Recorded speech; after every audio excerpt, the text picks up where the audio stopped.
We're going to make you famous now. You're going to be a star. Never mind. It's okay. No. They told me that 20 years ago. It never happened. Yeah, but it will now because we've already made a deal with a porno site for you to appear. So you're the pleasure slave. Great. Now, the tour that's coming up is an anniversary tour. But there are so many anniversaries that you have to play for 18 hours straight in order to, celebrate everything you have to celebrate. I mean, how are you going to cope? How are you going to cope with this? That's the horrible part of my life because you can never make everybody happy, and it's terrible because whenever I come off stage and I'm going, back to the dressing room and I hear the fans go, "You didn't play my favorite song," and I spend my life saying I'm sorry because it's true. Because everybody has a favorite song, right? Everybody has a favorite record. And you're exactly right. We would have to, play literally for maybe a day to try to play every single song. And then somebody would still say, yeah, but I was hoping you would write a song that would sound like something. So you can only just try to do the best you can and play what you hope the fans want and ask them on the internet, communicate with them and hope that we're going to at least try to make everybody happy the best we can. It's funny because, it's been, you recently released new music, but you didn't release a whole record. I think the last whole record, like this, with new music was 10 years ago, actually, 2012. So I think that a lot of fans and many fans are also, besides all the anniversary stuff, they're waiting for new music. Yeah. How are you going to get all this together? Can you? Yeah, it's a nightmare. Here's the problem. Like the stuff that we just released was a small portion of a huge big work, much bigger than The Triumph of Steel. And so it was kind of the appetizer, which a lot of people didn't understand. They're like, well, what is this shit? Classical music, narrations. But that music was all composed the way Wagner composed. It was setting the tone for the future of what this big work would be, like a Meisterwerk. Yeah. And so a lot of people misunderstood it. Well, while we were planning this big epic about Odysseus, the gentleman who spoke the narration as Odysseus passed away. Mm-hmm. So now we can't honor him with this huge work because he's gone. He wouldn't be able to perform it live. So now we are going to condense that into a smaller piece that will, of course, honor this great Greek story and honor the life of, Kostas Kozakos. He was the greatest actor in Greece. So that made us kind of shift gears. So now we're working on songs. I'm going to play a little bit of something for you. We're working on songs that are what people would normally expect instead of some big epic long 3-4 hour piece. Now we're going to be, working on songs that I think people would more expect from MANOWAR, ass kicking stuff that will fry the hair on your balls, basically.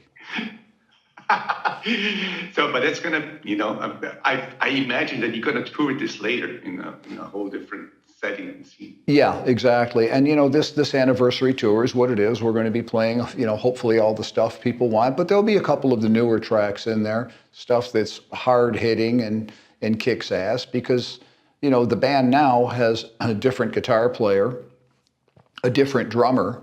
And of course that changes the energy structure of the band.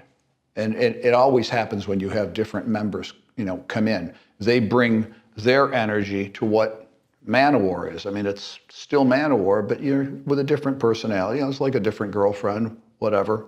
You get more information. You mix whiskey and beer. You still have a lot of alcohol, but it's a different fun. How did MANOWAR, the band, and all you guys out there, how did you cope with the whole pandemic years? Huh? Was it hard for you guys? It was fucking miserable, just horrible. Because for us, I mean, let me say it a different way. it was horrible that all these people in the world suffered and people died and got sick. So that part of it was terrible. Yeah. The only good thing I can think about it was that, as we mentioned before, people thought we were retiring.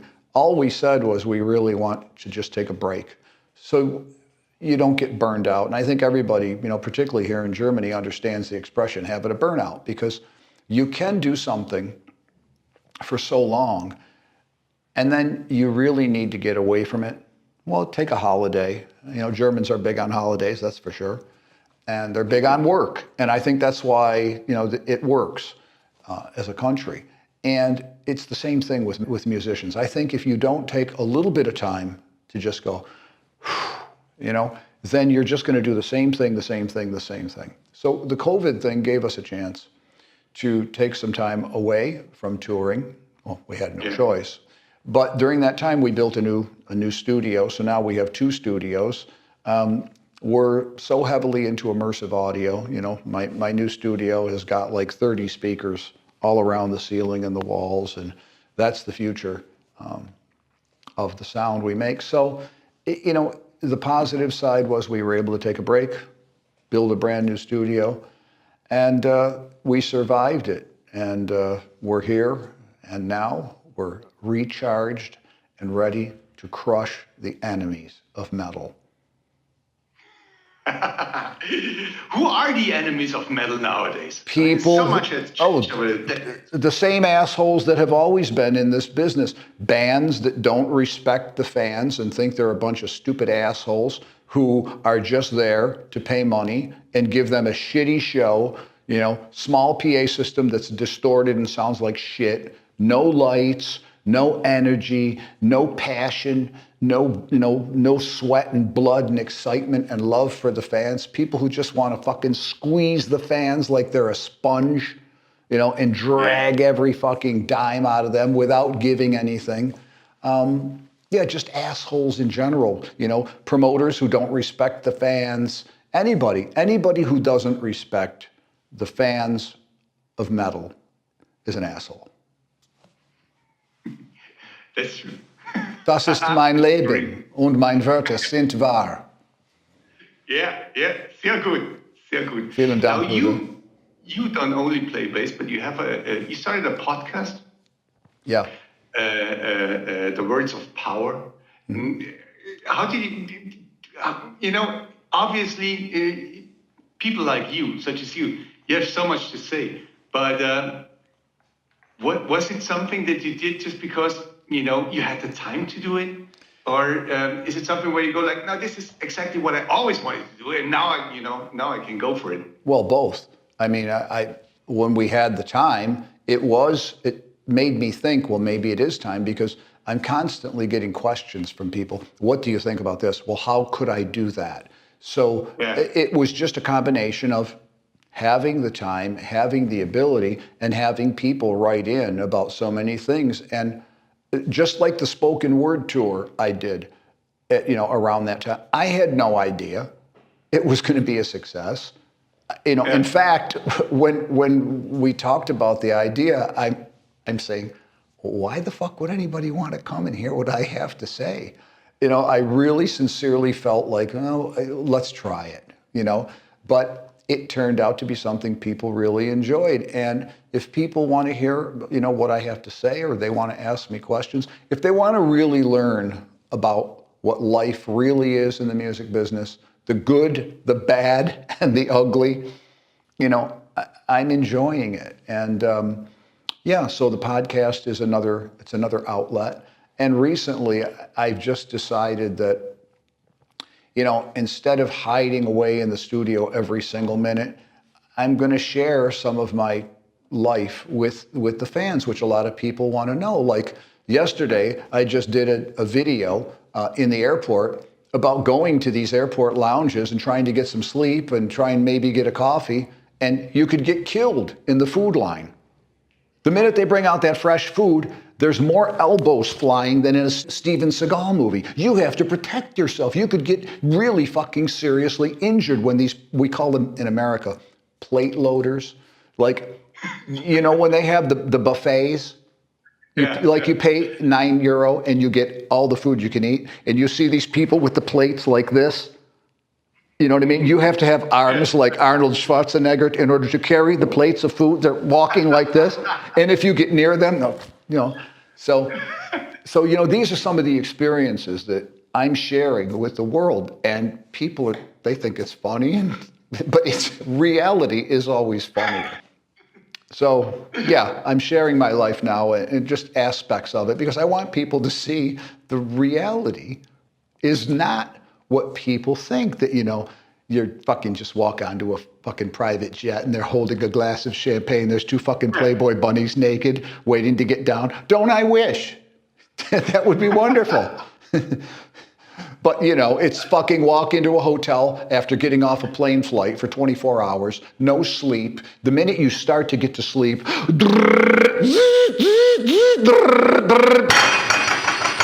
okay?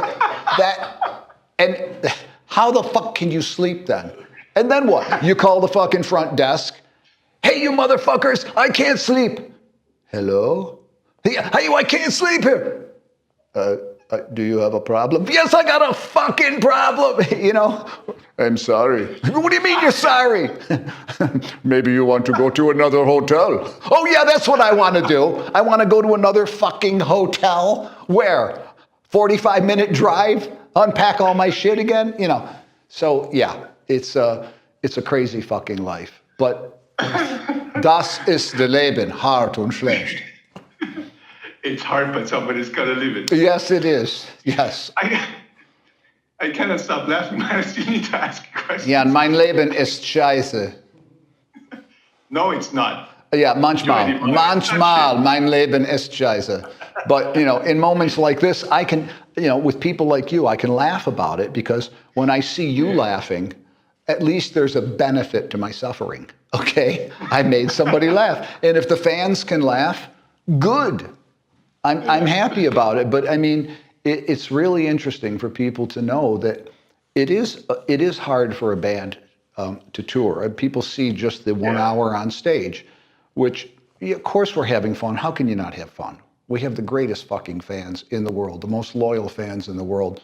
I can't help but have fun and enjoy myself, even though all the while I'm up there, I want to make sure everybody's really enjoying themselves and the security's treating the fans with respect, all that. But that's 1 hour a day. The other 23 is some of the stuff I'm telling you about, I gotta go back to your new record because if I got that right, this record is pretty much finished. Well, let's say some songs are pretty much finished. Because now that we have a new guitar player, all of a sudden, as I said, it changes things, and ideas come, and let's try this and try that. So I'm going to play you a little bit of a song, and you can at least get an idea. I can't tell you the name, but I can give you an idea. So let me know when you're ready, and then I will blow your head off with energy that you never thought. Ready to have my head off like you. Das stimmt. Now that is the way to live. Okay, are you ready? Go ahead. Okay. Okay, now this is not finished, but this is an idea, okay? Yeah. It's about energy and about guitar and bass playing 1,000 miles an hour together and drums and everything, okay?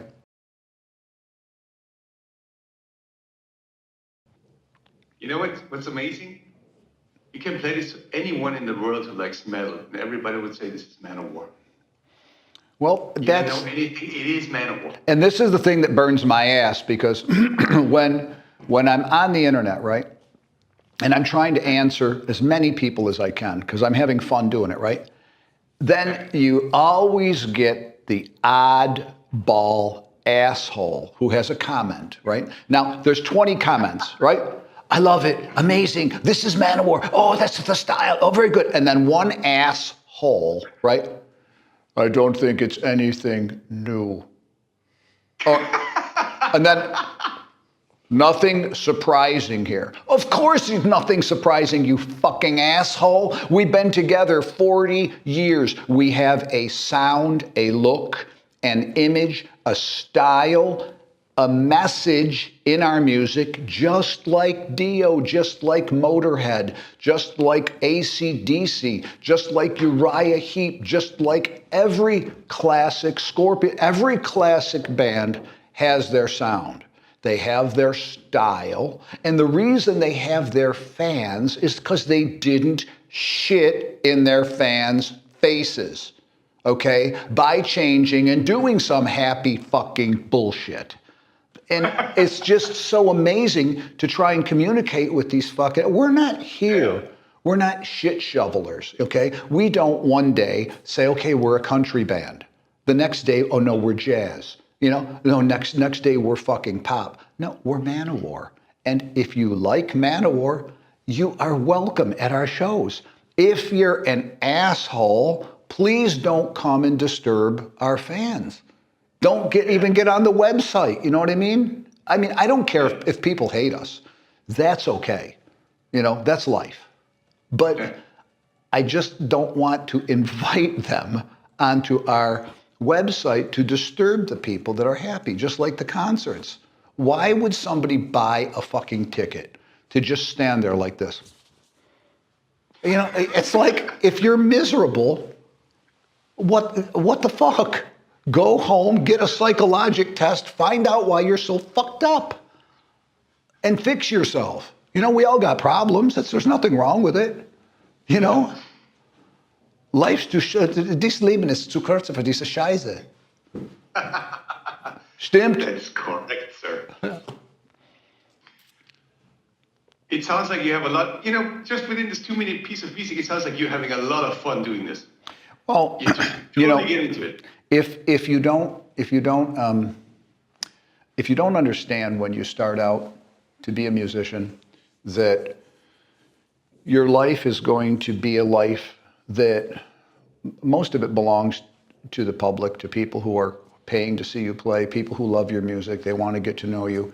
In doing that, you're going to have to accept that your life is public. And that's okay. Yeah. You also have to accept that people are going to hate you and hate your music, which is okay. I accept that too. But if you don't like talking to people, and I even like talking to people who don't like my music, you know, I've called journalists on the phone that pissed on me, but they did it in such a brilliant way that I could see the person had talent. So I've called them and said, hey man, you are such a good writer. I read your review. And the guy's like, I thought you want to kill me. I'm like, no, I don't want to kill you. Of course you hate my music. You hated our concert. You can even hate me, but I can't say that as a writer, the way you wrote and described things, you don't have talent. So I try to appreciate the good in everybody and everything. And doing interviews like this, it's fun for me. It's great to talk about what we do, and hopefully maybe I can help people understand a little bit more about how much we really love our fans and how seriously we take everything. And it's not an act, you know. How could you do something like this all your life? I mean, I picked up a guitar at 10 years old. This is who I am, this is what I do, and I love it, and I'm having fun. And if people enjoy what we're doing, great. If you don't, go fuck yourself. It's that simple. I'm happy, and everybody should be happy. If you're miserable, go to another concert of a band you like, because we're having fun. You know, there's 40 decades of MANOWAR, and time flies while you're having fun. I see a lot of bands that have been around longer than yours, but where their lead singer gets problems with their voices. Now, Eric Adams is one hell of a singing god. But I'm just basically afraid that there might come a time where his voice wouldn't be that powerful as it is right now still.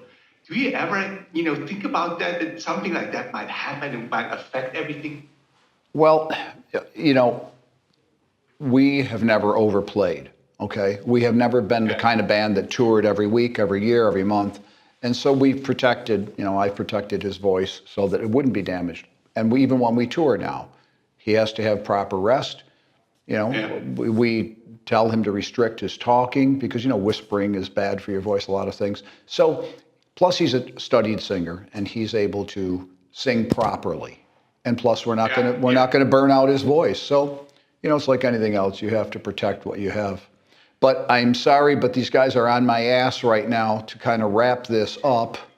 But, I just... That's where the beer comes in. Yeah. Well, but I just want to say that this has really been fun. And I'm happy to pick up the pieces on this. We could call this part 1 if you want. And I'm happy to have you, reschedule this with our guys and girls that are putting this whole promotion for this tour together. We can call this part 1 and we can pick up part 2 whenever you want. Whenever you guys are on tour, and we gotta go face to face somehow. Yeah, I'm happy to come. I'm happy to come down to the station at Radio Antenne. I studio twice. It was always just so brilliantly entertaining. Whenever we talk, it's just cool. Absolutely. I have short hair every day. I've never applauded after an interview. I have to do it this time. Thank you. Thank you. Great stuff. Thank you so much for talking to us. My pleasure, brother.